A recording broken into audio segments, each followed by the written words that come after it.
எழுதிய நற்செய்தியிலிருந்து வாசகம். அதிகாரம் 23, இறைவசனங்கள் 27 தொடக்கம் 32 வரை. அக்காலத்தில் இயேசு கூறியது: வெளிவேடக்கார மறைநூல் அறிஞரே, பரிசேயரே, ஐயோ உங்களுக்கு கேடு! ஏனெனில் நீங்கள் வெள்ளையடித்த கல்லறைகளுக்கு ஒப்பானவர்கள். அவை புறம்பே அழகாக தோற்றமளிக்கின்றன, அவற்றின் உள்ளேயோ இறந்தவர்களின் எலும்புகளும் எல்லா வகையான அழுக்குகளும் நிறைந்திருக்கின்றன. அவ்வாறே நீங்களும் வெளியே மக்களுக்கு நேர்மையாளராய் தோற்றமளிக்கின்றீர்கள், ஆனால் உள்ளேயோ போலித்தனமும் நெறிகேடும் நிறைந்தவர்களாய் இருக்கிறீர்கள்.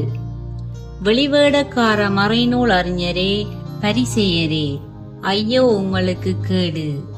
ஏனெனில் நீங்கள் இறைவாக்கினர்களின் கல்லறைகளை கட்டுகிறீர்கள், நேர்மையாளரின் நினைவு சின்னங்களை அழகுபடுத்துகிறீர்கள்.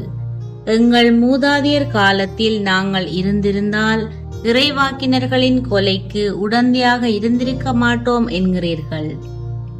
இவ்வாறு நீங்கள் இறைவாக்கினரை கொன்றவர்களின் வழிமரபினர் என்பதற்கு நீங்களே சாட்சிகள். உங்கள் மூதாதையர் செய்த கொடுமையின் அளவுக்கு நீங்களும் செய்து முடியுங்கள். இது கிறிஸ்துவின் நற்செய்தி. கிறிஸ்துவே உமக்கு புகழ்.